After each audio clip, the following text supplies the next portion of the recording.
So we're going to pull away from Charlie, and as you can see right beside him there is Tony Dokoupil. Tony is tracking the desperate search for safety, the run from Ukraine, all the refugees who are heading towards Poland. Tony, that is where you are right now. What are you seeing on the ground? Hey, Anne-Marie. I'm in Medica, Poland, so close to the Ukrainian border. Our cell phones keep going back and forth in terms of the time zones and the signal. The border is just about 100 yards that way. And behind me, the story of the humanitarian crisis here is unfolding in real time. Those are new arrivals. That is a live picture of new arrivals into Poland, Ukrainian refugees taking their first steps into this country, into safety.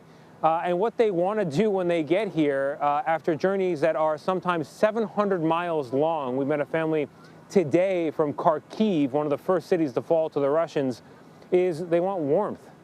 They want a place to sit down. You can't see it in the shot right now, but there's a big white tent, very popular. It's got heaters, and it's a place where people kind of thaw out before figuring out the next stage of their journey. The question they all have is how long before it ends in Ukraine and they can go back home. So after they get warm, after they take a seat, they go to another relief center, and what people do there is they charge their phone. There are 2 free stations for updated SIM cards, so your phone will work here in Poland. That's important. And then what do? They call back home, because the people here in Poland, 1 million of them at this point, according to Polish officials, half are children, the other half are women, mothers, grandmothers, in some cases even great-grandmothers, because all of the men, virtually all, 18 to the age of 60, have to stay in Ukraine and fight. So they get to the relief center, they make a phone call, they ask, how's it going?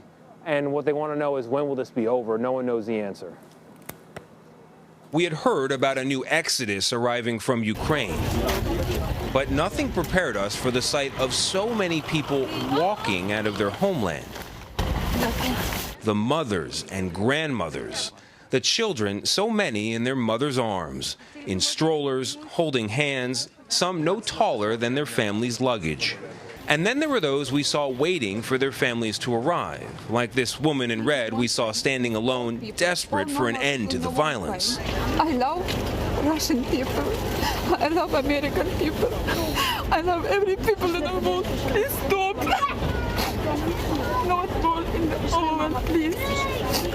Further up the path, a little boy in a dinosaur hat nuzzled into his mother's neck, exhausted after rushing overnight by bus to the border.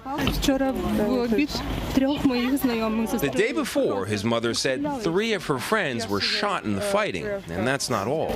Hangings, rape, killings. Yes. Another friend was hung, she claims, by the Russians. Another, she told us, was raped. She traveled with almost nothing, but in a box of donations nearby, she found her son a new toy, a little yellow school bus. And it made us wonder, what does a kid bring on a trip like this one? Barbie dolls turn out to be one answer, maybe a bag of stuffed animals, or just a single favorite, like Ira the penguin. Hi, I'm Tony, who we met riding high on her father's shoulders. Welcome to Poland, Ira the penguin. What about those fathers and sons and brothers? They can't go any further. All the men aged 18 to 60 in Ukraine are required to stay and fight. Those allowed to leave are left worrying about those who can't, or in some cases won't. We found Katya and her children in a quiet area warming themselves by a fire. She's worried about her brother, who was fighting, and her parents, who are older and insisted on staying. But amid the fear and exhaustion, we also found signs of kindness. Volunteers with warm food and drinks, boxes and boxes of supplies. But after walking for days and for miles, what people really want is just a place to sit down and get warm.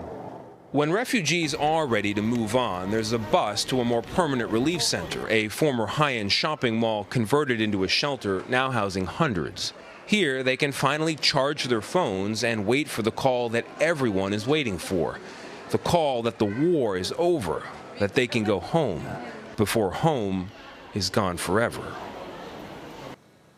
So, Tony, I've been following your reporting all weekend long, and in seeing some of these children that you got a chance to meet at the border, I'm just struck by the despair on the look on their parents' faces, but how children, even in a situation like this where they are a refugee, so close and yet so far from home, smiles, even in the midst of bitter cold and temperatures that they have to suffer outdoors.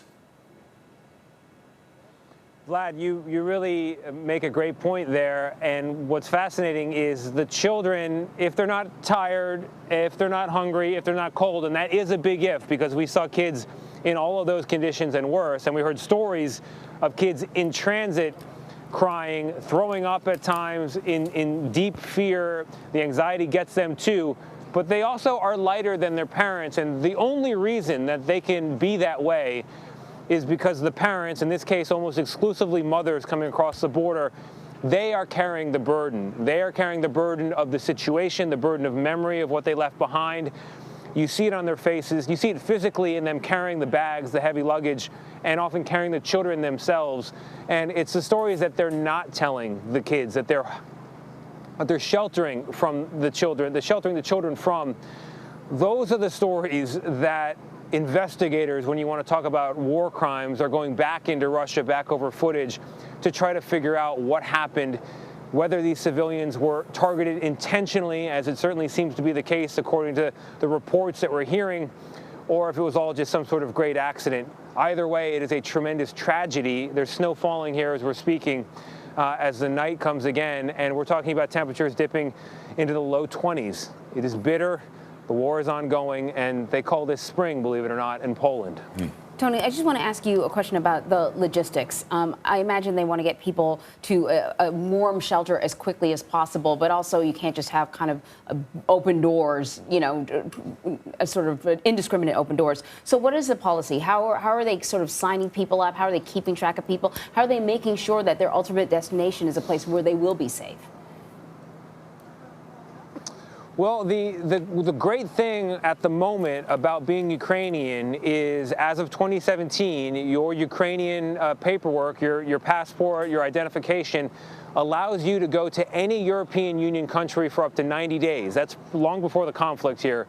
And so once they make it across the border here, which they're free to cross, they can make a choice if they don't have plans already. Many people have relatives in Germany. We met a woman today who's going to Krakow, Poland. If they don't have that, they can make a decision. And at the relief center, the more formal relief center, not far from where we are, directly at the border, there are people literally walking through the shelter area with a sign that will have a painted German flag or the name of a city somewhere in Poland. And what they are saying is, I'm here, I've got a bus outside, and I have places where you can stay. Come with me if you want to go to this city. And that decision is the one sitting with all of these refugees, because they want safety, warmth, a bit of stability.